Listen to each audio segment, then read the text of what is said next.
Well, certainly, this is a critical timing for this negotiation because, as we know, 10 weeks after the state visit of President Xi to the United States, there will be a very important climate change negotiation at the United Nations, and that is supposed to draw the conclusion of our decades-long climate change negotiation to have a climate deal for the international community. So this is certainly a very important time for us to have new momentum, to inject new energy for the negotiation. I think most of the expectation for that will be that the two countries could use the foundation of the last November's joint statement on climate change and develop into more details, especially to identify a few areas that both countries could work all together.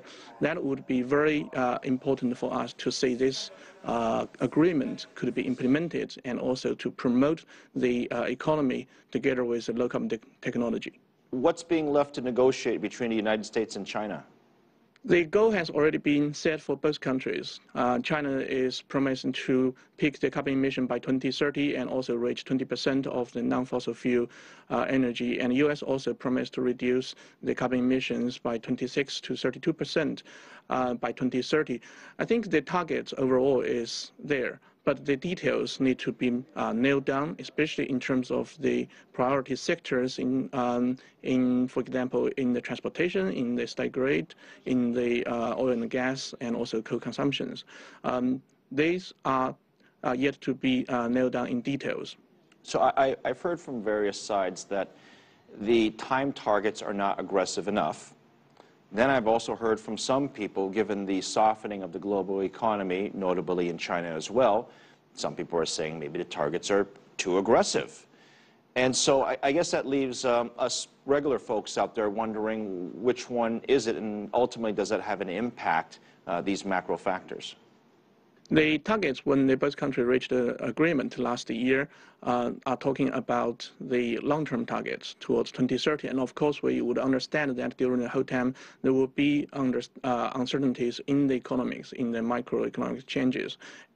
As we have seen this year, China's economy further slows down, and we also seen some turmoil in the economic, in the finance market. And the U.S. instead is actually bouncing back stronger than many people expected. But I think the most important thing for those targets is actually there is a commitment for the long-term targets, and both countries are working towards it. So we are not going to change our commitment or efforts level just because of the uncertainties in the temporary economic situation. Instead, we actually need to use this as a target to help us to find ways to promoting in low-carbon technologies, and also for the two countries to work together through investment and promotion of clean energy to boost economy development. For example, China actually needs more than $1 trillion in the next 5 years in tackling the environmental issues. And the U.S. could certainly be a very important part of that through the investment, through business in the country. On the other hand, China is also engaging very heavily, investing in the oil and gas industries in the U.S. and hoping that we will get more supply of the natural gases in the future at a reasonable price, and helping China to replace the use of coal. Which country needs to do perhaps more when it comes to giving a little bit? I don't think this is a game about who is doing more and who is doing less, and who is lifting the weight for the others. Instead, this is a connective agreement by China and the U.S., and also at the end of this year, we will also have an agreement that is being proposed by all the other countries in the international communities.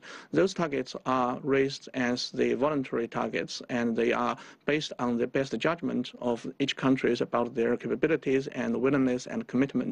And that also reflects their judgment about how this is going to promote the low-carbon economy for them in the future, and at the same time to achieve the development goal.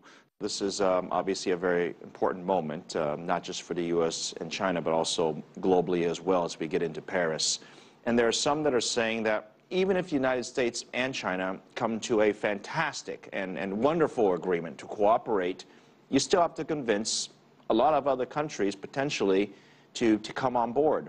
It puts the United States and China in a quite interesting co-leader role, if you will, globally. What are your expectations that other countries will say, well, if the United States and China agree to it, that's great. We're going to be right behind that. How challenging will that be? After the 2 decades of negotiation and also the efforts we have seen in climate change negotiation, we have seen that what we really need and what is lacking so far is the strong leadership. The EU has been a pioneer of the climate change debate and also the debate the carbon emissions for quite a long time, but the EU is also constrained by the lack of cooperation from the other countries.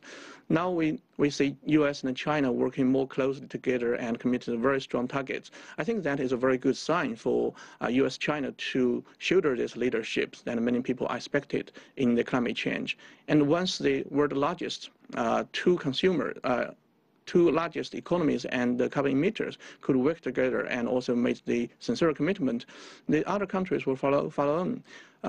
And this is very important for us to build the confidence that no country is actually would be taking free ride on the other country's cost. This is a connective commitment by international community.